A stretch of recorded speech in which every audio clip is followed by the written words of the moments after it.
আসসালামু আলাইকুম, সবাইকে ওয়েলকাম জানাচ্ছি নতুন আরও একটি ভিডিওতে। আজকে আমি এখানে দুইটা লাল পরি ফ্রক নিয়ে এসেছি। দুইটাই হচ্ছে একই কাস্টমারের। তো কাস্টমার তার দুইটা বেবির জন্য দুইটা ড্রেস অর্ডার করছে সেম। তো আমি এখানে একটা মেলে দেখাচ্ছি। এখানে রেড কালার কাপড়ের উপরে মাল্টি কালারের সুতা দিয়ে ফুল করে কাজ করা হয়েছে।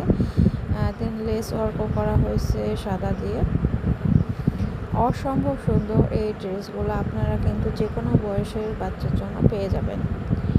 তো তার জন্য আমাদের স্ক্রিনে দেওয়া হোয়াটসঅ্যাপ নাম্বারে যোগাযোগ করতে পারেন, হোয়াটসঅ্যাপ এবং ইমো নাম্বারে আর কি। খুবই সুন্দর এবং এই ড্রেসগুলো পরাইলে বাচ্চাদেরকে একদম পরীর মতো লাগে। তো আপনার ডিসক্রিপশন বক্সে দেওয়া পেজ লিঙ্কে নক করতে পারেন অথবা স্ক্রিনে দেওয়া হোয়াটসঅ্যাপ ও ইমো নাম্বারে যোগাযোগ করতে পারেন। সবাই ভালো থাকবেন, আল্লাহ হাফেজ। আর যে কোনো বয়সের বাচ্চার জন্যই কিন্তু নিতে পারবেন ইনশাআল্লাহ।